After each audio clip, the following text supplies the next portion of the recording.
Bienvenidos al taller de Inteligencia Artificial Generativa y ChatGPT. Este taller tiene dos partes. La primera parte la impartiré yo, Pablo Chamoso, profesor de la Universidad de Salamanca, y la segunda parte la impartirá mi compañero con el que colaboro en el Institute, Raúl García, que es gestor de proyectos en dicho instituto. Este es el contenido que vamos a ver en la primera parte. En esta primera parte vamos a ver una pequeña introducción, muy breve, con los objetivos del taller y por qué planteamos este taller. Una vez visto esto, vamos a ver la historia y las bases de ChatGPT, quién lo ha desarrollado, qué es, cómo hemos llegado hasta ello, toda la evolución que ha habido. Y después vamos a ver cómo funciona por dentro a la hora de entrenarlo y cómo podemos utilizar todas sus características y ventajas. Veremos también cómo utilizarlo a través de API y habrá un pequeño seminario después de mi taller en el que se explicará qué es eso de Llama 2 que la compañía Meta ha liberado la semana pasada y que está en boca de todos en estos momentos. Esta es la segunda parte, que se verá con mi compañero Raúl. Está más centrada a cómo utilizar desde el punto de vista no informático ChatGPT de forma mucho más eficiente que como lo pueda utilizar un usuario normal y corriente. Se explicará cuál es el concepto de prompt y para qué sirve. Se verán diferentes ejemplos prácticos y potenciales ejemplos que se pueden utilizar con estos prompts, además de ver problemas potenciales y de seguridad que el uso de este tipo de tecnologías de inteligencia artificial generativa conllevan. Cuando hablamos de inteligencia artificial generativa, hablamos de inteligencia que es capaz de aprender patrones para generar conocimiento completamente nuevo. Entonces, ese comportamiento, ¿quién lo regula? Después habrá una última parte que también contará mi compañero Raúl, relacionada con usos potenciales. Se verán nuevos ejemplos, nuevas herramientas que están apareciendo día a día y modelos de negocio con esto de la inteligencia artificial generativa. Por último, se verán unos casos prácticos y una ronda de preguntas y respuestas en la que queremos entrar en debate con los asistentes. Estos somos nosotros, ahí dejamos nuestros contactos para quienes quieran contactar con nosotros una vez finalizado el curso. Los objetivos de la presentación o del curso son los siguientes, principalmente dar a conocer cómo funciona por debajo ChatGPT, qué es lo que hay que hace que sea tan bueno dando respuestas, aunque las respuestas no sean siempre 100% correctas o las que pudiéramos esperar. ¿Cómo podemos integrar aplicaciones con ChatGPT o ChatGPT en las aplicaciones que tengamos? Lo vamos a ver de forma muy sencilla para demostrar que es algo bastante ágil, que no requiere de grandes tiempos de aprendizaje, y luego ya con Raúl se va a aprender a utilizar ChatGPT de forma más eficiente a nivel de usuario y nuevos modelos y formas de uso. ¿Qué es eso de ChatGPT? ChatGPT al final es un chatbot, un simple chat, pero con inteligencia artificial. Es una interfaz bastante sencilla, muy fácil de utilizar para cualquier usuario, que desarrolló la compañía OpenAI, que está especializada en temas de inteligencia artificial, ahora veremos algún ejemplo más, y que fue lanzado por primera vez en 2022, aunque hasta 2023, marzo, no se popularizó y no tuvo el gran auge debido a su aparición en los medios y las grandes capacidades de la tercera versión de ChatGPT. Hoy en día, si nos registramos, podemos acceder de forma gratuita a la versión GPT 3.5, que es el modelo que utiliza por debajo este chat para generar las respuestas, y si nos registramos con una cuenta de pago, podemos utilizar el modelo GPT-4, que es mucho más preciso que la versión anterior. ¿En qué se diferencian? Bueno, pues por ejemplo, han sido entrenados con diferentes parámetros de entrada, con diferente información base, y la principal diferencia para el sector informático del que yo provendo, por ejemplo, es que GPT-4 sí está orientada para que realice tareas de programación, mientras que GPT-3, el modelo anterior, el modelo que tenemos acceso de forma gratuita a través de la URL que aparece en la presentación, no tiene esa especialización en programación. Va a saber generar diferentes códigos, pero no siempre tienen por qué ser los correctos, por lo tanto requiere de muchísima revisión. Esto no quiere decir que GPT-4 siempre devuelva códigos correctos, pero sí que debería funcionar de forma bastante más eficiente, puesto que la programación sí que ha sido uno de los propósitos para los que se ha entrenado dicho modelo. En cualquier caso, siempre conviene revisión humana. Vamos a ver ahora qué es eso de GPT. ChatGPT no es más que la aplicación que nos permite chatear con GPT. ¿Pero qué es GPT? GPT es el nombre que recibe el modelo presentado por OpenAI, que previamente ha entrenado con redes neuronales artificiales de tipo Transformer. Es un tipo de inteligencia artificial generativa, de ahí viene el nombre. Transformer por el tipo de red neuronal artificial que utiliza, previamente entrenado, y es capaz de generar. Ahora, insisto, vamos a ver más sobre esto de la inteligencia artificial generativa. La versión actual, GPT-4, fue lanzada en 2023 y causó un gran impacto en la sociedad. Tanto es así que yo creo que prácticamente todo el mundo ha oído hablar de ChatGPT, independientemente de su edad, apareció en diferentes telediarios y todo el mundo sabe de la aparición de este tipo de herramienta. se popularizó principalmente por su sencillez en el interfaz de comunicación con el usuario final. Es un simple chat y ese chat nos acerca a GPT, el modelo de inteligencia artificial hasta ahora más avanzado dentro de la generación de contenido textual y lenguajes que hay en el mundo. Al final, en esencia, no deja de ser una red neuronal profunda que se ha entrenado previamente para generar textos que van a ser lo más coherentes posibles. Está programado para devolver siempre una respuesta.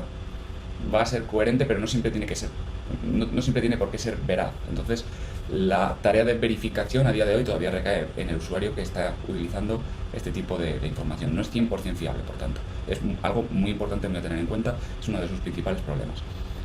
Además, vamos a ver después en la segunda parte con Raúl que los prompts, o un prompt, que es el comando, la entrada que proporciona el usuario, va a permitir interactuar con este tipo de modelo de diferentes formas.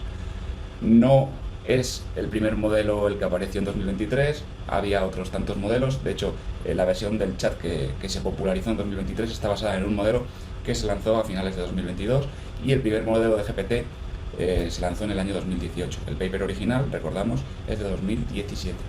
OpenAI es una compañía de inteligencia artificial que se ha popularizado enormemente gracias a la herramienta ChatGPT, le está dando increíbles beneficios, pero que ya era muy popular anteriormente gracias al uso de inteligencia artificial generativa, en este caso aplicada a imágenes. DALL-E también es una herramienta que lanzaron con una interfaz muy simple, una simple entrada para el usuario, un cuadro de texto donde podíamos escribir y pedir que nos creara una imagen a partir de lo que yo le indicase o lo que el usuario le indicase.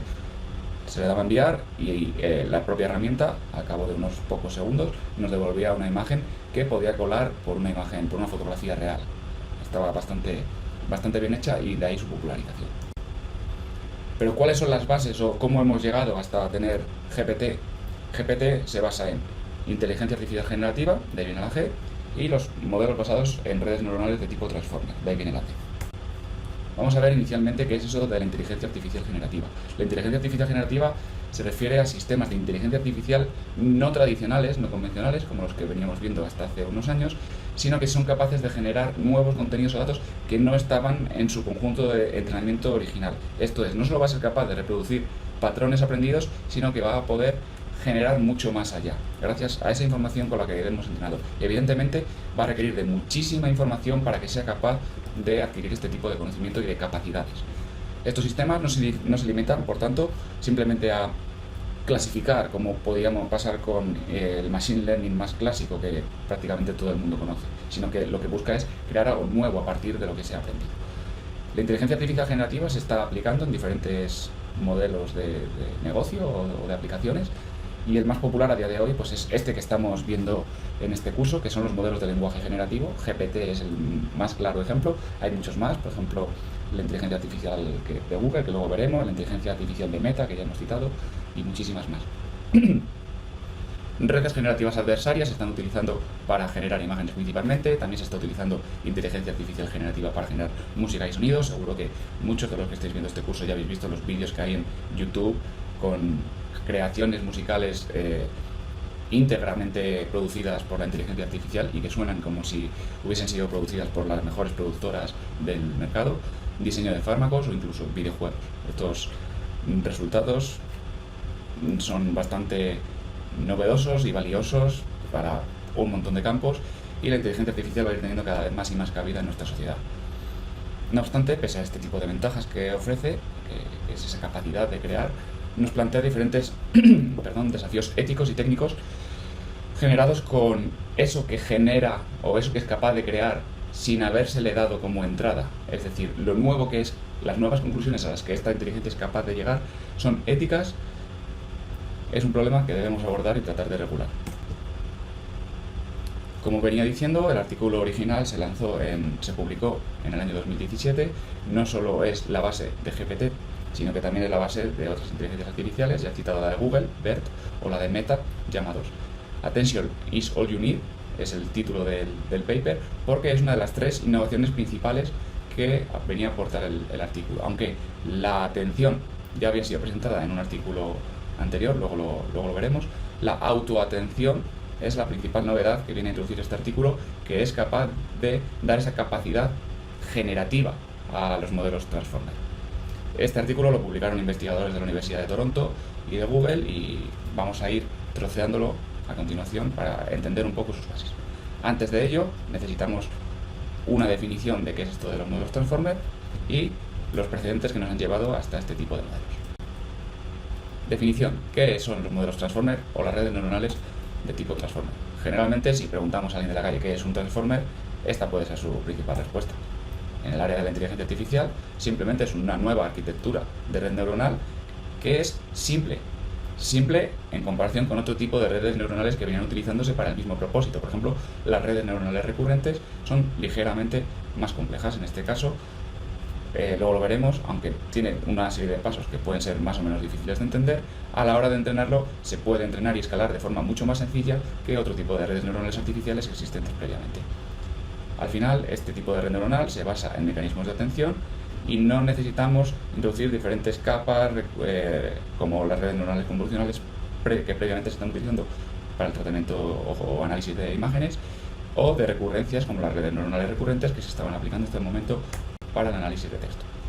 A la hora de hablar de redes neuronales artificiales debemos conocer una serie de precedentes para entender de qué es esto de lo que estamos hablando. Vamos a ver muy brevemente un poco de teoría a nivel de precedentes. Por empezar a tratar algún sitio, el repaso a la inteligencia artificial. Como estamos hablando de redes neuronales, voy a empezar por qué es una neurona, lo más básico para que todo el mundo sepa más o menos cómo funciona esto.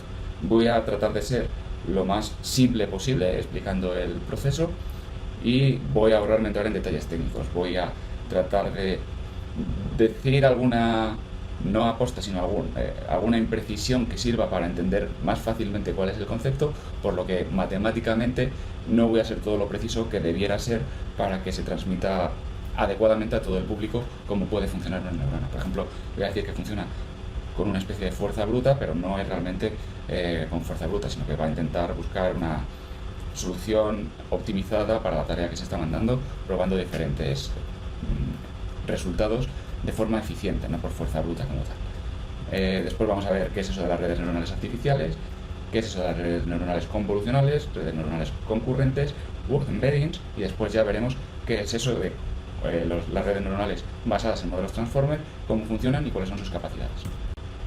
Veamos, por tanto, inicialmente cómo funciona una neurona. Una neurona artificial, en este caso, al final es una formulación matemática que es representada por este modelo de aquí, donde tiene una serie de entradas, generalmente representada con la letra X, y una serie de salidas, en este caso una única salida, representada habitualmente con la letra Y.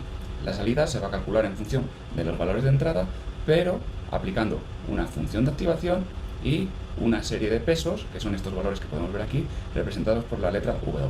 Cada entrada Y va a tener su propio peso y se va a multiplicar por ello.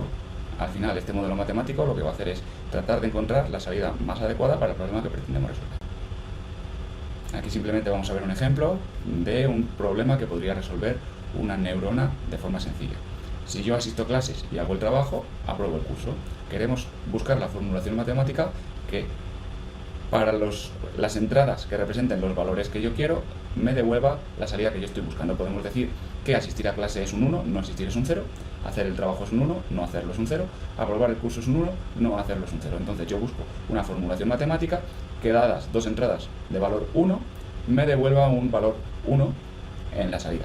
Es simplemente un ejemplo. Ahora vamos a ver que esto es un poco más complicado.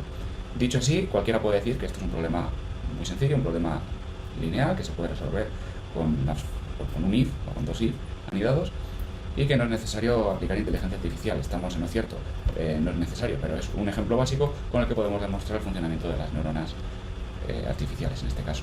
Aquí podemos ver el ejemplo. Si x1, que es la primera entrada, asistir a clases, vemos aquí a la gente en clase, x2 va a ser la segunda entrada, que es hacer el trabajo, ya cada uno en su casa con su ordenador. Si se cumple la vamos a activar, si no se cumple va a tener un valor 0 y va a aparecer desactivado. Si tenemos el título, va a aparecer activado. Vamos a seguir probando combinaciones por fuerza bruta. Ya he dicho que no es fuerza bruta al uso, sino que la va a ir buscando de forma eficiente, y encontramos esta solución. Cuando tenemos este valor de pesos con este valor de umbral, se va a cumplir para todos los escenarios. Vamos a tener resultados de la ecuación negativos para los tres primeros y un resultado de 3, es decir, positivo, mayor que 0, para cuando tenemos un valor 1 en la entrada 1 y un valor 1 en la entrada 2. Por tanto, como todo se cumple, esta es una combinación válida y esta neurona, por ejemplo, podría aplicar esta fórmula para resolver todos los problemas que se nos planteen parecidos a este. No obstante, una neurona por sí misma no es capaz de solucionar todos los problemas que nos podemos imaginar. Si vamos a un problema un poquito más complicado, en este caso hemos resuelto un problema lineal, donde por encima de esa línea toma todo valor 1, por debajo de ese resultado toma todo valor 0, pero si queremos crear una línea donde por encima o por debajo tome el mismo valor, en este ejemplo que estamos viendo en pantalla, que es el XOR, no vamos a ser capaces, no vamos a poder trazar una única línea con un solo corte, con un solo trazo, que sea recta. Sí que podríamos trazar una curva por aquí, que nos discrimine círculos con círculos y cuadrados con cuadrados. Entonces, para este tipo de problemas no lineales no nos sirve una neurona, y por ello aparecieron las redes neuronales, que son agrupaciones de neuronas y nos van a permitir que tengamos varias entradas con varias neuronas en una capa oculta